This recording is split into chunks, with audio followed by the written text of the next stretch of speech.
Olá, meus amados irmãos em Cristo. Estamos aqui para refletir uma palavra que Deus, hoje pela manhã, me trouxe ao coração. Eu achei de suma importância poder compartilhar esse texto maravilhoso que fica no Evangelho de Marcos, capítulo 4, do versículo 35 ao versículo de número 41.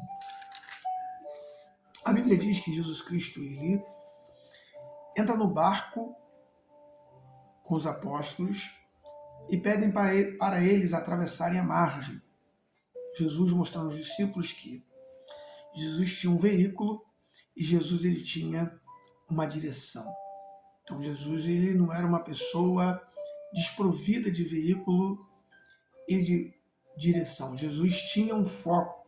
Jesus sabia aonde tinha que chegar. Nessa caminhada que Jesus está indo, diz a Bíblia que ele deita-se na popa do barco e dorme.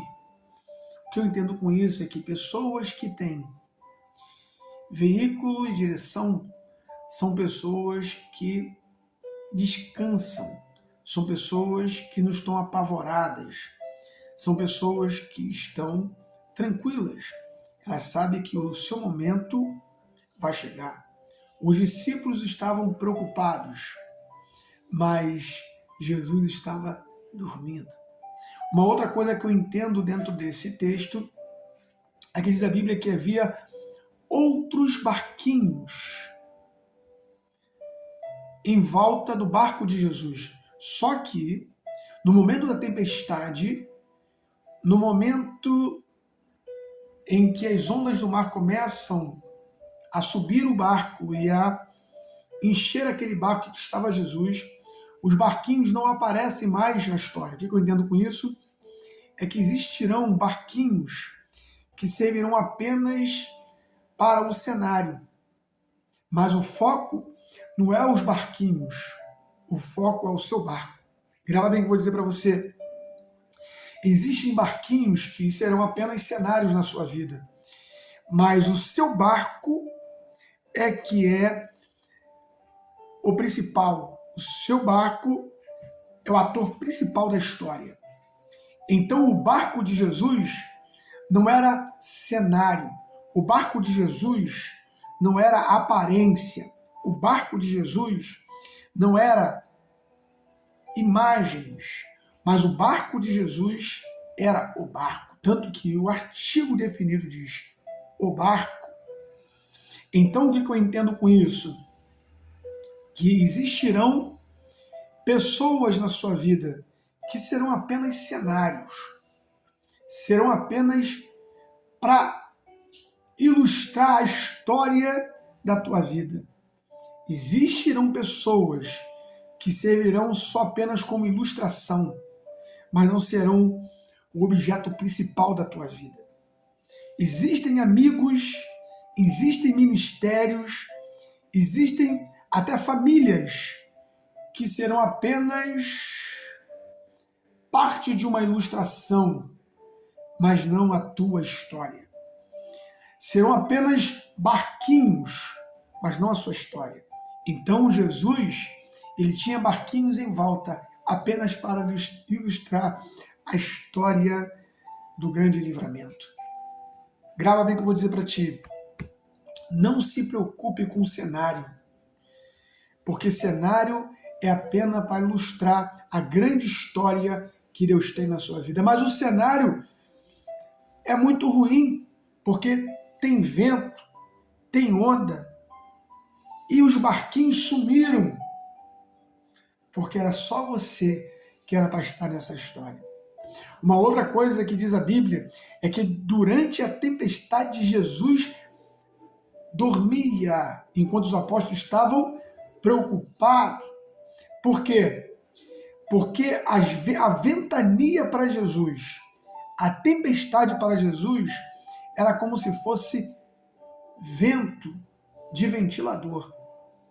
Você já viu aquela pessoa que, para dormir, ela liga o ventilador e só ouve o barulho do ventilador, mas barulho nenhum em volta dele? Era isso. Os ventos e as ventanias para Jesus ali era apenas som de ventilador para ele. Ele estava dormindo. Ele estava na popa do barco e fez travesseiro para ele. Então existem tempestades que para nós deve servir apenas como vento de ventilador. Não te farão ouvir barulhos em volta. Por quê? Porque você está descansando na popa do barco que está Jesus. Jesus está na popa, ele está dormindo. Som para ele de tempestade é som de ventilador. Enquanto para os apóstolos era algo aterrorizante, era algo que lhe dava temor e medo, para Jesus aquilo era apenas som de ventilador. Eu estou dormindo, eu estou tranquilo, porque eu tenho veículo, tenho direção e Deus está comigo. Jesus estava tranquilo. E os discípulos vêm acordá-lo. Os discípulos vêm despertá-lo. Por quê? Porque até então a ventania para Jesus era um vento que lhe dava sono e descanso. Para os apóstolos algo aterrorizante, porque era algo de fora. Os apóstolos estavam preocupados com coisas que vinham de fora. Jesus estava dormindo. Ouça bem o que eu vou dizer aqui, que o barulho da tempestade lá de fora não pode tirar a tua paz quando você está debaixo da presença protetora de Jesus. Os ventos que sopram lá fora sobre o teu barco e as águas que estão entrando no teu barco para te afogar não te assustarão, porque aquilo ali só faz parte da cena, só faz parte do cenário, aquilo ali só faz parte da ilustração. Barquinhos, vento, tempestade, água entrando no barco, pessoas preocupadas em volta, barquinhos que somem e que não aparecem na história, são apenas ilustrações do grande livramento, do grande potencial que Deus vai fazer de você, porque diz a Bíblia que Jesus se levantou e diz ao vento: acalma-te, aquieta-te. Em outras versões diz: fique em silêncio. E o mar se acalmou e houve grande bonança. Mas a Bíblia não fala mais dos cenários. A Bíblia não fala mais sobre água, tirarem água do barco. A Bíblia não fala que os barquinhos apareceram. A Bíblia não fala que agora alguma parte do vento continuou soprando em algum lugar. Não, a Bíblia fala literalmente que o mar se acalmou, significando o seguinte: saímos do cenário, estamos vivendo a realidade. Viva a realidade, e a realidade é: não há vento, não há tempestade que possa tirar a tua paz. Que Deus te abençoe, que Deus te fortaleça para a glória e honra do nome de Jesus.